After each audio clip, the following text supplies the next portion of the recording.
How are you today? I'm good, thank you. How are you? Very good. Thank you so much. Looking forward to some amazing adventures.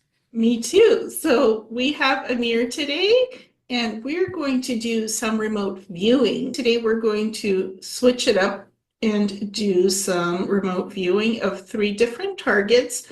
Amir is totally blind to the targets. We're doing traditional remote viewing with the letters and the numbers, so he has no idea what even the numbers and letters are. So we're doing kind of like traditional remote viewing. So I'm going to give him target one ID, letters, numbers, and he's going to tap into the signal and see what's in the target. Are you ready, Amir? Yes, please, let's begin. Mm-hmm. So the first target ID is A, D, B, W, 22068.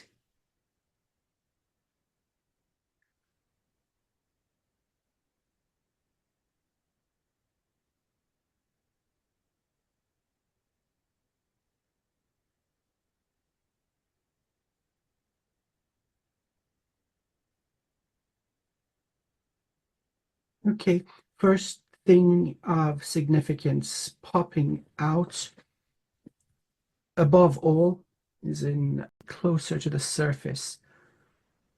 This is within a few hundred meters, maximum a kilometer underneath the surface. Uh, Objective was withstanding nuclear destruction. Origination of the base comes from the Cold War era. Yeah, it is kept in relatively good condition. There is a monumental mountain, a landmark above this. And so it's one of the facilities that has never shut down. And what do they do in that underground facility? Well, the origination of its construction was for the storage of nuclear missiles to give the population of North America the possibility of striking back. So it wasn't originally a first strike um, type of facility to withstand anything but a direct nuclear hit, and then giving the possibility for retaliation. The madness that is mutually assured destruction. So this is part of the origination of this facility, the conceptual beginnings of it.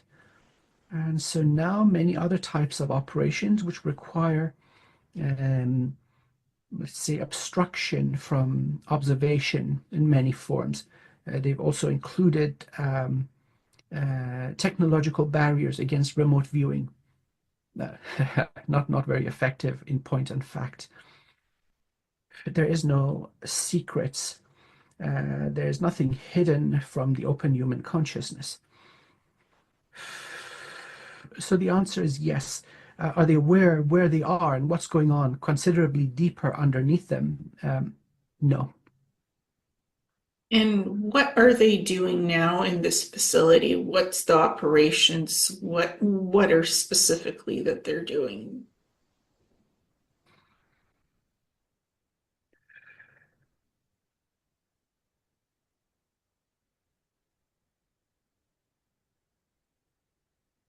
It seems to be relatively mundane. So, mm, central nervous system or backup nodes for some type of a computer, massive energy consumption. Um, and so it's just running simulations over and over. So this is the current usage of the facility. It seems to be entirely dedicated to predictive modeling, um, pulling in vast oceans of data from everything. I mean, everything.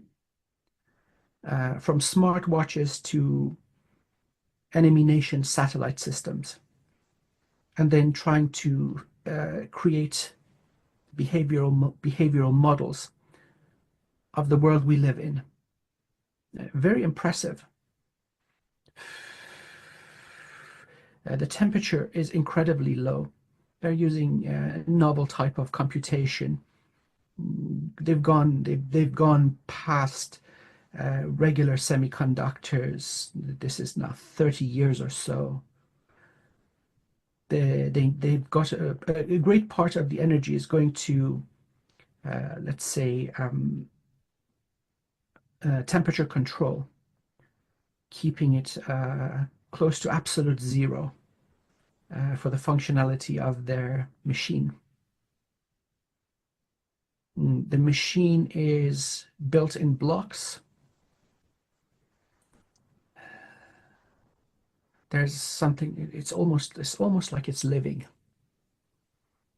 The flow of fluid and the pumping of fluid around the central core. So the brain is relatively small compared to the size or bulk of the machine. And there are many of these units working in harmony. But the possibilities that arise from using this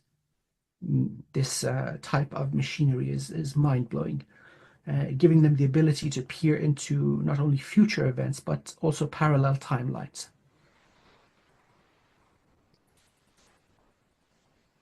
And do They've they come a have long way. and do they have any exotic technology, off-world, extraterrestrial, or humanoid technology that they've developed? Yes, let's see. Has it been originated within this location? Yes. Answer is yes. So please provide more questions. Let's dive deeper. What is this technology and how does it work?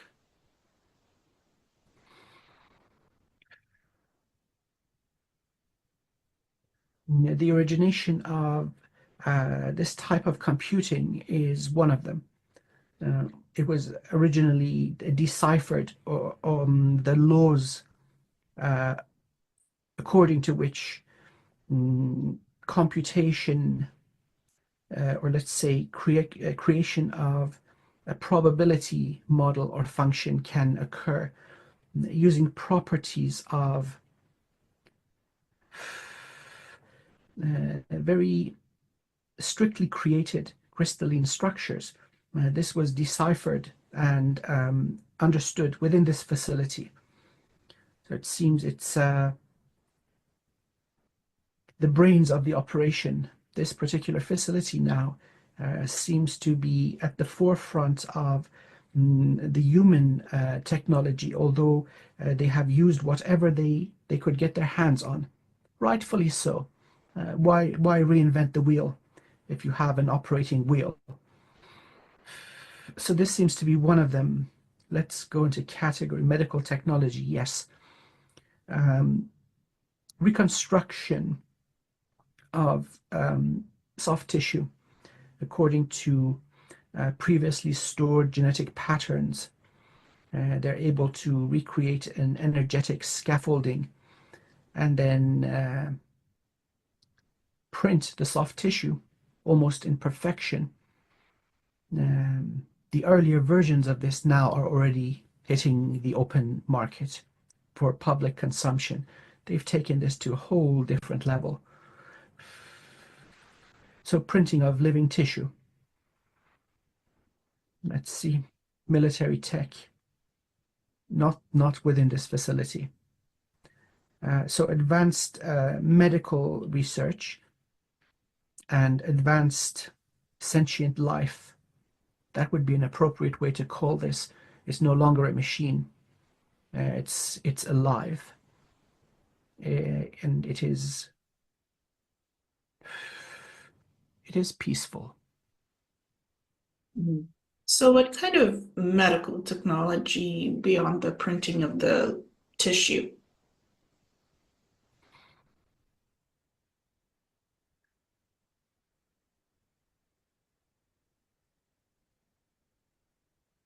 Um, at one point or another, the matter of consciousness and identity, um, more specifically, the non-energetic component of the human comes into question.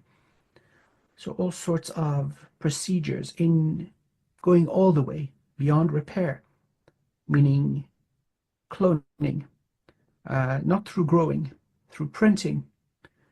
Growing is too messy, and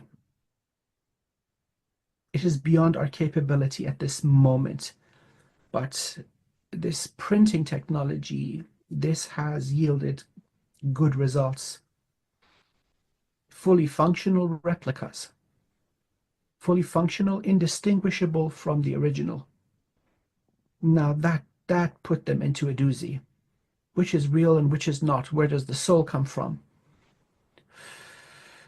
It seems that they are able to pull in an additional shard of the infinite soul in perfection. It is identical. This is fascinating.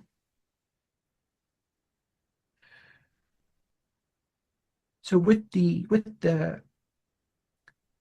availability of an identical vessel, it seems that the infinite soul also wishes to play along. That's really interesting. So they haven't done this to unwilling volunteers or unwilling, let's say, hostages. They've done this for volunteers. First and foremost, they tested it on themselves, the scientists. And so therefore, they were all fully on board in every single way.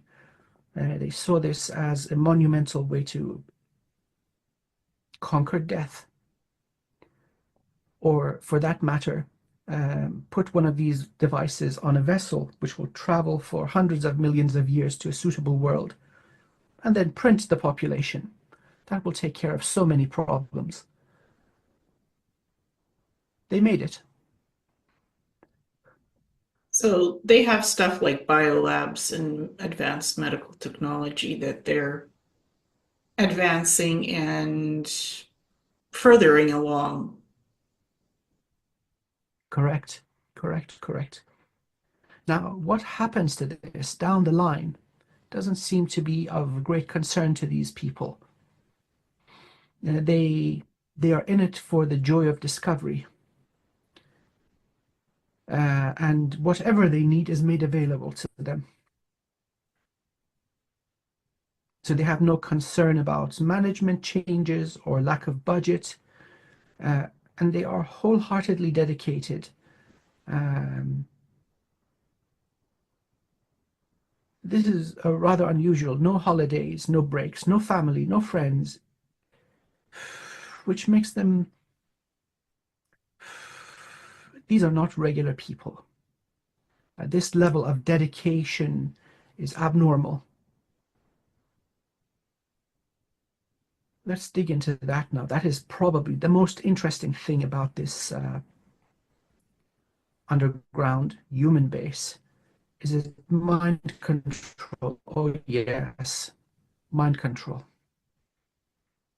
Um, is it old school MK Ultra? Yes. Okay, these guys are broken. They're not regular human anymore. They're part of the machinery. So mind control is involved.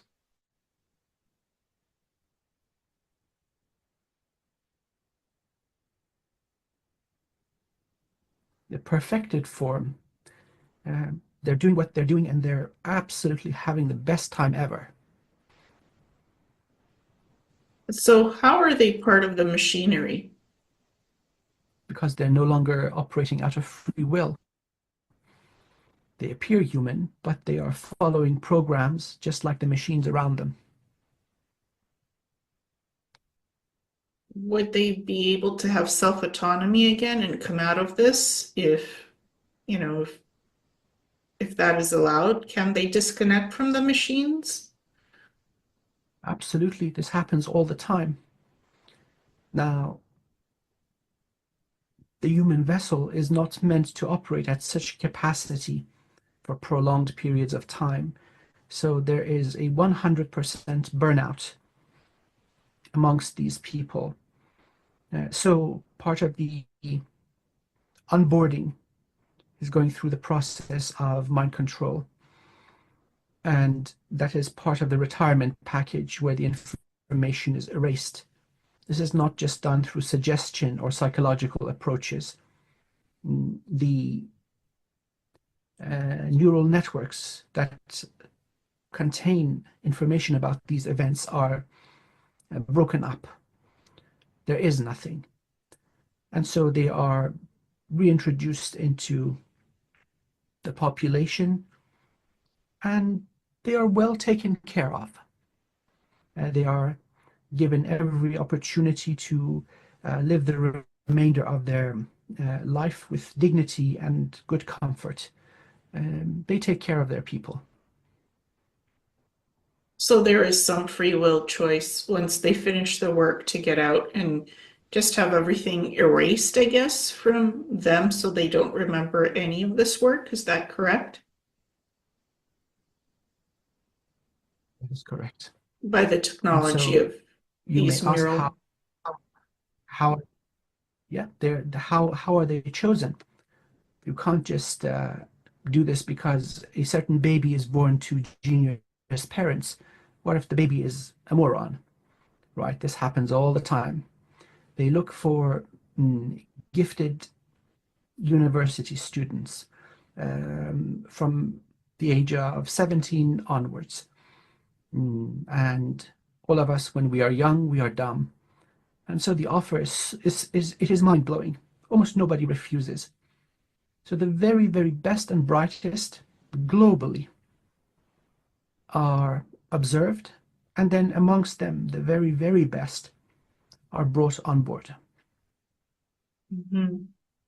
And once they finish the work, this neural system, the computer, it erases what they did and they're free to go and live their lives. They're not just released back into the wild. They are, they are, they are seen as honored comrades. They're watched over. So they're placed in conditions and they are monitored so that things go well for them. That's part of the package, part of the retirement package. Mhm. Is there anything else And special this is that, done, mhm. please. Is there anything else special about this facility, the technology there that we should know about? It is magnificent. It is probably 500 years ahead of what we have available to the general public. And observing this as somebody with a scientific background, it gives me incredible hope towards the infinite possibilities that our species has, given the right conditions. Although the general public seems to be held in the dark, eventually the benefits of what these people are achieving will reach everyone, um, especially the sentient computer. What I'm picking up from this is much more than just following protocols. It has the ability to adapt and adjust. The demeanor of it is peaceful. It is it is learning. It is learning how to be benevolent. Seems that's one of the things that is being trialed as we speak, without any real world control. They are trying to teach something of this monumental ability, how not to go crazy, how to be benevolent. So the problem of can these systems potentially cause irreversible damage, this has been addressed decades ago. As certain pieces of technology became available, they were very, very aware. Some of these people were born during the last World War, very, very aware of the dark road that lies ahead of those with hatred in their heart. Much is said about such secret programs that they are all dark and evil, but so far from what I'm seeing from this sample of these organizations, it seems, at least in principle, they have kept morality very, very carefully. Mhm. Is there anything more important that we need to know about from this facility? Let's just say the United States of America is going to be okay for the next few centuries, no matter what else goes down. Okay. Do you think we've looked at the overall importance of what's there and we have the picture, the infinite picture, the macro and the micro of what's important, or is there anything else there at the facility? We're referring to the closer to the surface facility, yes? The one that is governed by The military. humans. Yes. Okay.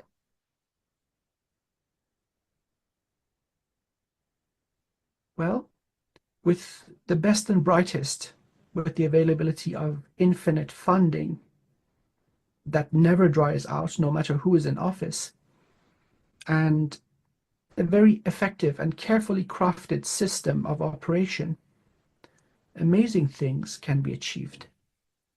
Um, this has been going on for decades now. The conception of this is not so beautiful. They learned quite a lot from German scientists that were brought over after the end of the World War. But it seems at that time the voice of reason prevailed. Now, despite the weaknesses and shortcomings of the political system, it seems those who truly know what's going on, they're far more careful. They get a lot of bad press, but so far what I've seen, they're running a clean operation. Mhm. Mm. Okay, that's very interesting. And I think, do you think we've taken a look at everything important there that we need to see in that human-run facility? Or is there more? Is there something else that when you have a look around in there that we should know about? Many, many sub-levels, elevator system, old concrete. They figured out how to reinforce the old stuff because there's a lifespan to old concrete. They've injected it with some sort of polymer, which has seeped into the porous material of the original concrete, making it, this is very cool, for all intents and purposes, indestructible. Cool. Central shaft, again, this is for the original purpose of the facility. And so still exists in place. Storehouses, massive, massive silos, um, regular offices, regular, let's say, the bureaucratic purpose, but the heart of the facility is the scientific work that's being done. Um, very vibrant, very buzzing, very, very strict compartmentalization. Almost nobody knows anything. Very interesting. So one could spend their entire military career guarding a door. Oh my God, that's not very good. Polishing and shining their shoes and this pristine uniform. They look sharp, as in they are taking pride in what they do. They're no jarheads. No, no, no. Everybody in this facility is carefully selected. And yet the poor chap is, yeah, for like 15 years, that's his job, just standing by the door, pressing the button. Oy, oy, oy. So that goes on too. But they take pride in it. They know they're doing something very, very special. That's all they're told and they accept. It's not far from the truth either. Mhm. So do you feel we've completed the overall look of what's important here? Yes. If you have any further specific questions, we can dive into it. But it seems we've described the whole thing. It's not this evil satanic operation with lots of human parts hanging around and sounds of screaming and murder. No, no, no. It's run like a high-tech, modern, scientific, and military facility. Everything is clean, well maintained, including the people. They are fed well. And although it's subterranean, they've even taken into account the correct frequency of light that the human body requires to maintain their optimal health. This is run really well, considerably better than any other, let's say, branch of government. Mhm. Do they have something called the holographic medical pods where they could just cure any disease, make any medicine, organic, synthetic? Do they have they developed something like that? Absolutely, absolutely. So imaging for diagnosis, and also projection of, let's say, suitable candidate replacement structures. This is all available. It's more than just holographic. It's part of the mechanism of generation or printing.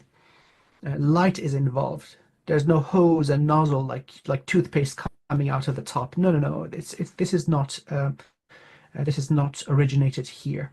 It's captured technology. They've learned how to work with it, and they've made it their own.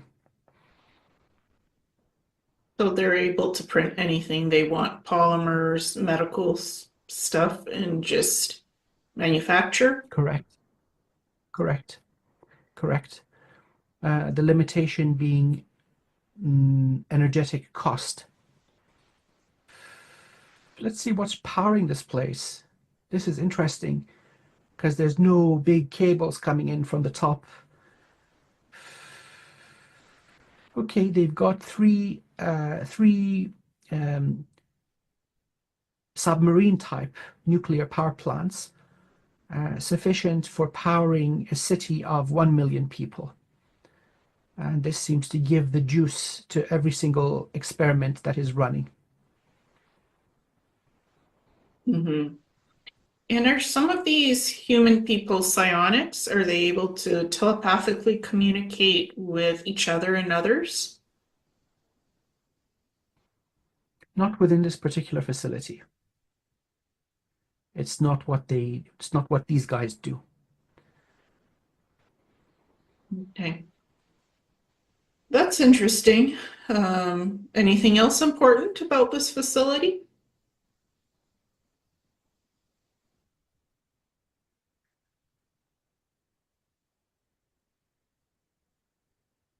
It is highly coveted among other branches of, of let's say, hidden sources of power, again, human based. What is done here is highly coveted. So there's absolutely the interest